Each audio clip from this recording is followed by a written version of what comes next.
The Winnipeg Jets are back in action at home after a bit of a wild weekend against Minnesota. What can we expect against a floundering Lightning team that has had some big wins and some very big losses? We'll dive into all of that on tonight's episode of Locked On Winnipeg Jets. You're Locked On the Hockey Jets, your daily podcast on the Winnipeg Jets. Part of the Locked On Podcast Network, your team every day.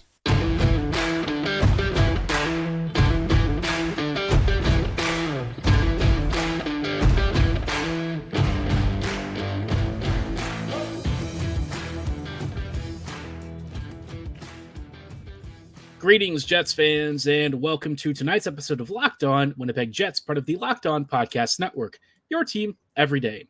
I'm your host, Harrison Lee, an avid Winnipeg Jets fan and an online blogger. You can follow me on Twitter at HLLivingLoco and at LO_Winnipeg Jets. Thanks for making Locked On Jets your first listen of the day every day. If you like what you're hearing, be sure to like, follow, and subscribe on all of your favorite podcasting platforms and YouTube. Doing so, of course, is always free of charge and ensures you never miss another episode. Most of all, though, we just love and appreciate your support. Today's episode is brought to you by FanDuel. Make every moment more because right now, new customers can get $150 in bonus bets with any winning $5 moneyline bet. That's $150 if your team wins. Visit FanDuel.com/lockedon to get started. Now, like I said, the Jets are finally back after, just a little bit of time off on this New Year's Day. Didn't have a lot of hockey today. Obviously, just the outdoor classic, the winter classic, which if you watched it, it seems like the Seattle Kraken had a pretty good outing and the Vegas Golden Knights did not, which for me, hey, I'm pretty happy every time the Knights lose. Might be nice to see them actually not be, invulnerable for a season, right? They've been, they've had a couple of years where maybe they haven't been as dangerous as they've been in previous years, but obviously they just won the cup. So it'd be nice if they don't repeat this year and give somebody else a fun chance. So for the Jets, right, it's back to business as usual. They'll face Vegas later, but first they've got to take on the Tampa Bay Lightning. And Tampa is kind of in a weird spot this year. The Lightning are fourth in the Atlantic, and when you look at their recent record, it's kind of all over the place, right? They've beaten the Canadiens, lost to the Rangers, lost to the Panthers, beat the Caps, beat the Golden Knights, and beat the Blues, right? So you're kind of looking at like a 500 team that scores a lot and also seemingly concedes a lot. They beat the Oilers 7-4 the other day, which, obviously this year I think the goaltending and defending for this team is not as strong as it used to be.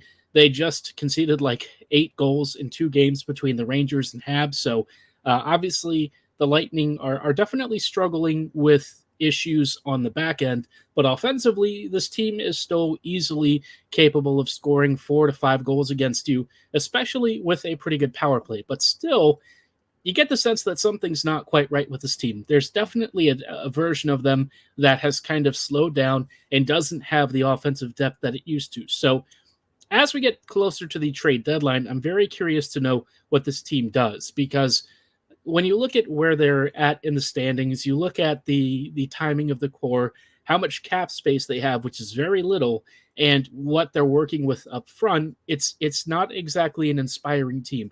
It's one that could probably make it through like a playoff round, but after that, I don't really know if this is a team that I see going particularly deep. So let's talk about what their lineups are going to be, or at least so far projected to be. We've got Stamkos, Cirelli, and Kucherov on the first line, which I think immediately you can tell it's not quite how they would have wanted it in previous years.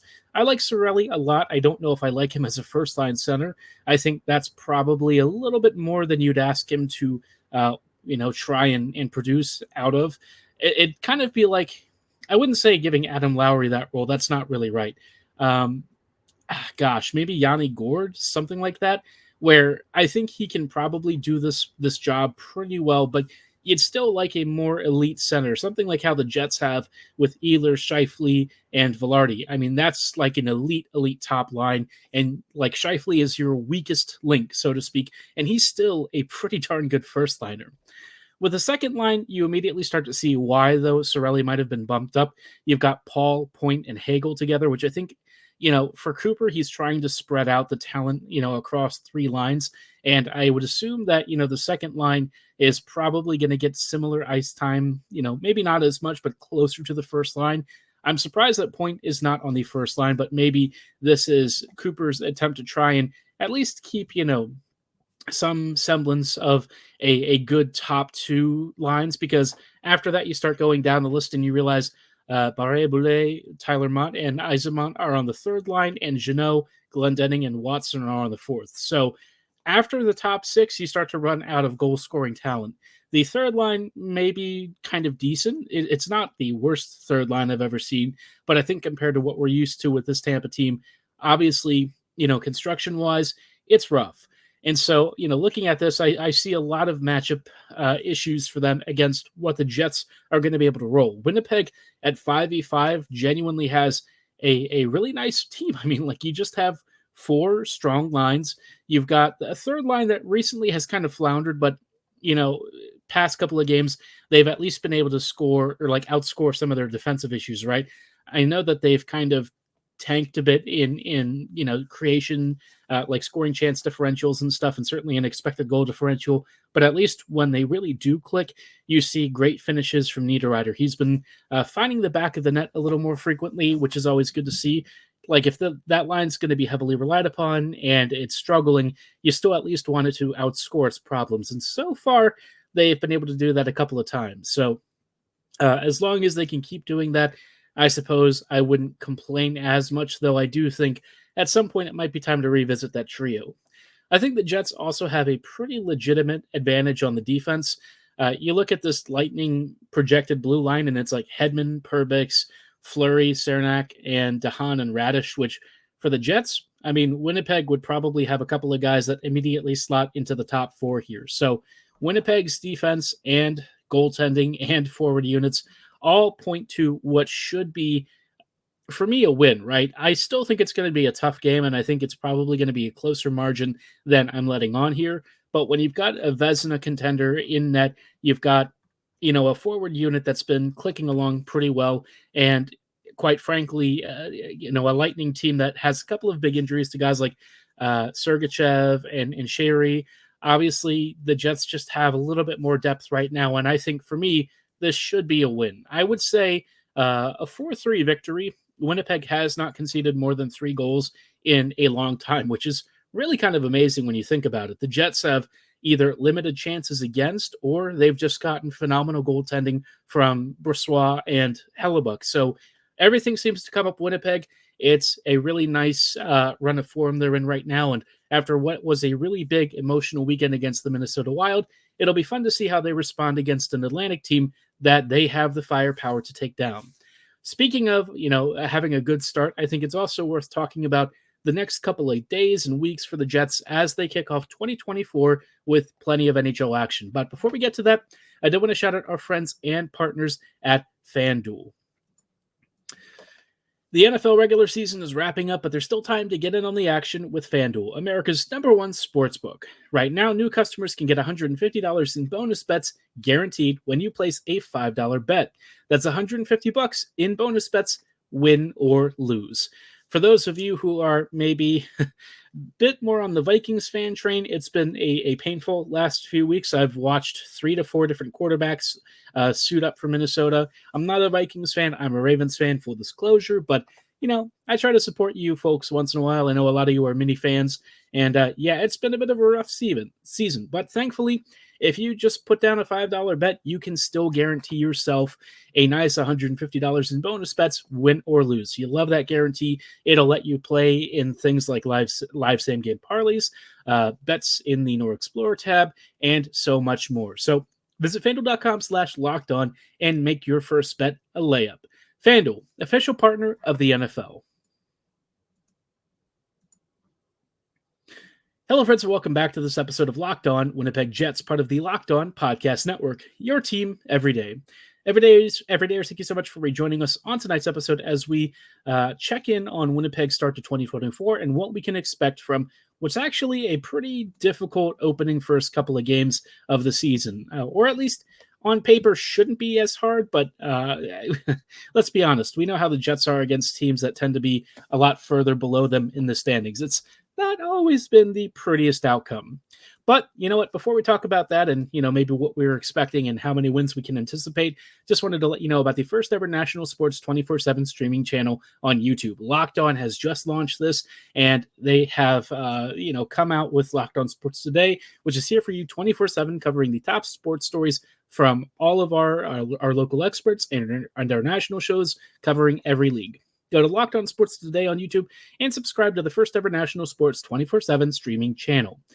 Now, circling back to the Jets, obviously, like I said, 2024 should be a bit of a challenging start, in part because Winnipeg is going to be facing a couple of teams that are maybe beneath them in the standings, perhaps at or near the bottom of the standings, and yet at times the Jets have struggled to put a couple of these teams away, and it's only been like in the past couple of weeks where that's been noticeable because the Jets really haven't lost many games. They've only lost like 2 or 3 games, and 2 of them were in overtime. So, in terms of like regulation losses, Winnipeg doesn't lose. I mean, they almost always win, against top teams. And so it's kind of weird when they struggle against maybe what you would call weaker opponents. And like after Tampa, they've got the Sharks and the Ducks on consecutive nights, which every time they kind of go through California, it's been a little bit of a mixed bag. The Sharks game, obviously the Jets did outplay San Jose after kind of a slow start. And, the loss was pretty narrow, but by the same token, this is where I really want to see improvement from the special teams. We've seen the Jets power play look better in a couple of games, but then there are other games where the adjustments don't really seem to have that much of an effect, and the static motion or the staticness and the lack of motion and the general mediocre passing and stuff kind of presents itself to be a problem. So I want to see in both these games improved power plays. I'm not really going to ask for an improved penalty kill because I feel like that's not getting changed. I don't know what's going on with that unit compared to last year, but they've definitely made a lot of adjustments, and I don't think it really makes for a particularly compelling special teams unit. So these 2 games, right, back-to-backs, and they're going to be late starts for all of us. For me, I just want to see the Jets take care of business like they've done in previous games. They need to play the full 60 the way that they do against stronger opponents. We see them succeed and thrive against top-level teams. It's weird that they've had some issues against some of the lower teams, even if some of it feels like it's not always, a bad game necessarily. It's more like perhaps a slightly underwhelming outcome, even if the Jets are playing well. But out of these first 3 games, Tampa Bay, San Jose, and Anaheim, I would expect 5 out of 6 points. I think it's even possible the Jets get all 6. I say that, and I'm sure that there's going to be at least one sort of, loss sandwiched in there somewhere. But again, the Jets have been so good recently that generally speaking, you can really bet on them to come out with at least a point. Winnipeg really hasn't lost very much. And again, like I said, when they have lost games recently, for the most part, it's been in overtime. So at least they get something out of it. After that, they then take on a couple of interesting teams that I'm very curious to see. We're going to be revisiting the Coyotes this or next Sunday, which is going to be interesting because like the Yotes have been better this year. They've been a much improved team. Rick Tocchet, or not Rick Tocchet, whoever their coach is probably going to be in the running for the Jack Adams this year. He has done a phenomenal job. And I think it's funny because I was thinking about Rick Tocchet the other day because of how good the Vancouver Canucks have been recently. But obviously the Coyotes have kind of, I don't know, I would say risen up the standings in a way that no one really expected. Andre Tourigny has done a really good job turning this team from, a squad that really doesn't have a lot of depth into one that's been able to at least hang around with a lot of top teams. And that's not to say that the Yotes are particularly great, but they don't concede a ton, and they've kept a modest offensive total. Again, like this team doesn't have a lot of elite scoring depth, but the top 9 is reasonably well balanced, and they've been able to squeeze out more results than I think a lot of people were expecting. This is a team that's kind of come out of a lot of journeyman players, guys who are maybe cast-offs from other teams like Sean Dursey and Juuso Välimäki. They've all kind of stamped their authority and, earned a place here. And it's interesting to see this team do well, especially with all of the pressure surrounding the new arena and everything that they have been under. So a team that I think is going to give the Jets a bit of a fit. I wouldn't be shocked if this is actually a loss. I'd like it to be a win. The Jets have beaten the Oats earlier, but you never know. After that, Winnipeg gets at least a couple of easier ones against the Blue Jackets and Blackhawks.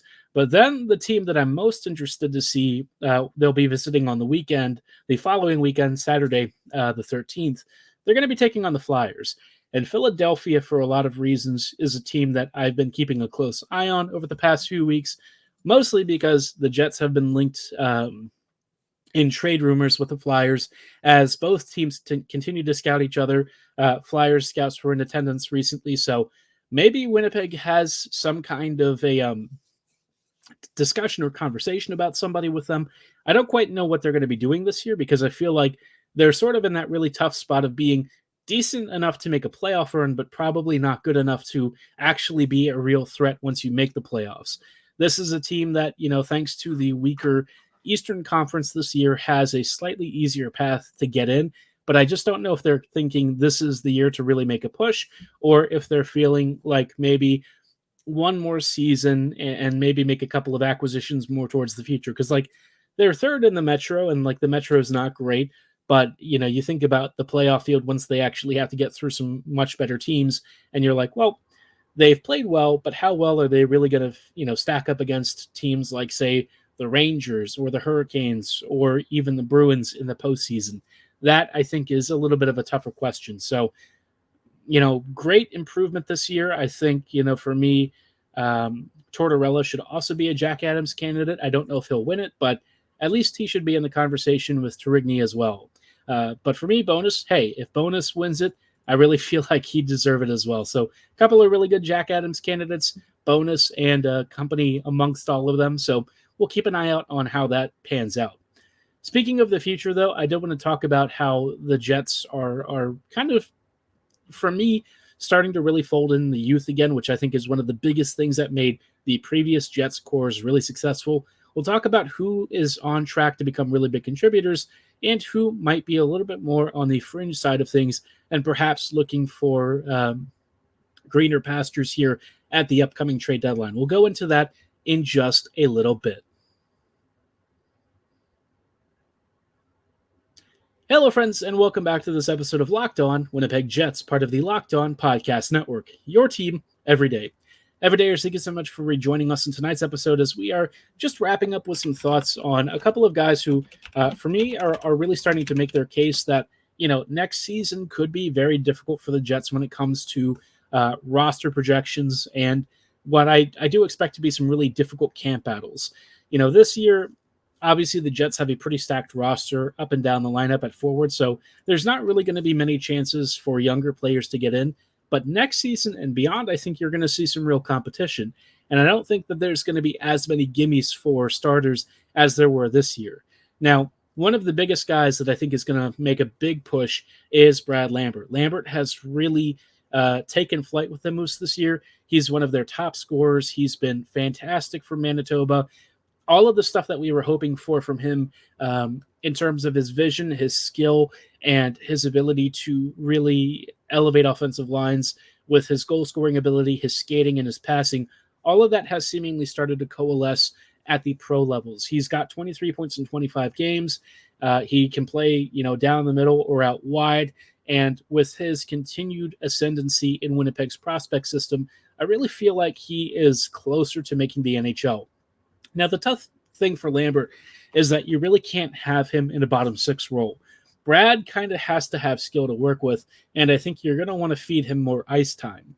Now, I guess the flip side of that is if he were to get into Winnipeg's middle six next year, start off, getting softer minutes, but then slowly ramping up his responsibility as he continues to grow and really eat minutes, right? You have more scoring versatility, and you start getting closer to being able to run, maybe a top line and then 2 second lines, which the Jets haven't really had that in a long time. But you start kind of, to me at least, frothing at the mouth when you realize you could have, a line with like Connor, Perfetti, and Lambert all together. That to me sounds like an especially enticing trio. Could you imagine the skill and passing and vision and scoring rate that you'd have there? I mean, obviously they'd have some defensive issues, but Perfetti is defensively responsible. He'll shut down passing lanes and try and force turnovers. Lambert back checks more than people might think. And Connor, all he has to do is find himself in really good scoring positions and make use of his line mates effectively. So for me, that trio could be a lot of fun. And let's be honest, Lambert's skating and transition ability would be a huge boost to that line. So that part really excites me. I think Brad is going to be knocking on the door here pretty soon. I'd be curious to see if he gets maybe an audition at the end of the season, not really for a full-time spot this year. I think that's really out of the question unless the Jets really surprise me. But perhaps he gets like his couple of NHL games, a bit of a sample, a teaser just to see where he is and kind of project whether maybe he even makes sense as like an internal upgrade over spending assets for somebody else. But of course, the Jets are going to want to keep a very close eye on like ELC years and how much they're really wanting to burn here. So all of that's going to factor in. I think it's going to make decisions a little more complicated, but you know what? It's a good problem to have. You've got ELCs to burn. You've got tons of really good players already, who are established in each other's and have really kicked off this season in style. So what better way to create good problems with yourself than having some real strong competition for roster spots? Likewise, I think Rutger McGroarty is going to be a guy who's really going to be fighting for a spot. I think in his particular position, for me, I think he's going to be a really good third liner, but he's also smart enough to where I could see him at some point rising up the ranks into like a second line role.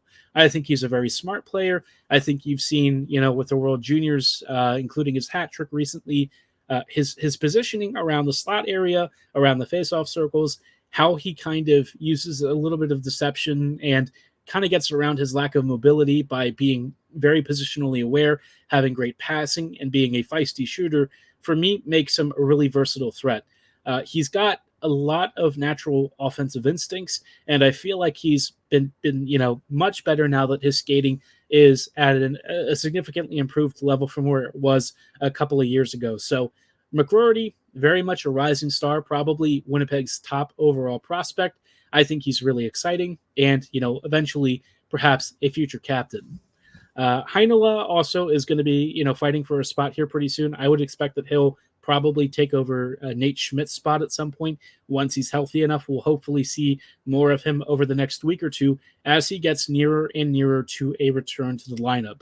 Now, in terms of guys who I think might be more on the way out at some point, I do wonder a little bit about Chaz Lucius and Colby Barlow. Barlow, I don't know if he's really going to be traded all that soon, but Lucius I could see being perhaps a big prospect moved for like a top end, maybe second line center.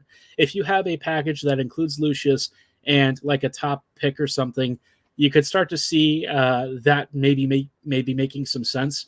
I love Chaz, but he's also missed a lot of time, and developmentally speaking, he's good, right? He's probably one of Winnipeg's top 5 prospects, but I don't know if he's the kind of guy that the Jets would, be super, super upset to lose in exchange for a guy who can really help them win now. Because that really should be the objective, is winning now. They've got a pretty good prospect pool that'll supplement the future, but in the immediate present, they could definitely do with another top 9 forward and somebody who genuinely moves the needle for them. So if Lucius were to be, moved in a deal, I would be okay with that. I really like Chaz. I think he's a really underrated and very skilled prospect who at some point, should he stay healthy, really will come to life. But it's just, given what the Jets need and the inherent risk with some of his health issues, it might make sense for him to be moved in a deal at some point. With Barlow, I kind of think he's in a similar category, not necessarily due to his health or anything, but just because, compared to the tiers of other Jets prospects, Barlow, is definitely a step below Lambert and McGroarty for me right now. At some point, Barlow could definitely climb and ascend, but I think generally speaking, I've had him in the second tier, a really good prospect, but somebody that, again, if the Jets make the right acquisition, I'm okay with, him maybe becoming a future captain elsewhere. But if he does stay, hey, that's all fine and good. I really don't have any issues with either him or Chaz remaining a part of this team's future. I think it'd be cool if they could both stay and the Jets didn't have to let them go. But, at the end of the day, Winnipeg is going to have to make some moves to try and really pull one out for this season. I think this year more than any other season recently, presents one of the best fields for the Jets to try and make a run in. The East is weaker. The West doesn't have as many top teams. Maybe this is the season where you start cashing in a couple of those amazing future chips that the Jets have done a pretty good job recently of developing and drafting. So congrats to the front office. They now have some stuff to work with. Let's see if they make use of it. Let me know which of these prospects you think will knock on the door here pretty soon, or if you think we might see them at the before the end of the year. Obviously, there's a couple of guys like Salamanson and Chibrikov that I haven't talked about recently, but let's be real. We know that they're probably going to be fighting for spots too. Chibrikov especially, perhaps as soon as, again, maybe an audition this year. But, we have plenty of other time to talk about that, and we'll check in on their performances later on. But for tonight's episode, that's going to be all the time that we have. Thank you so much for listening. And, of course, stay tuned tomorrow for some coverage of the Lightning game. Let's hope for a Jets victory. But like I said, that's all the time that we have for tonight. Have a great night. And as always, go Jets, go.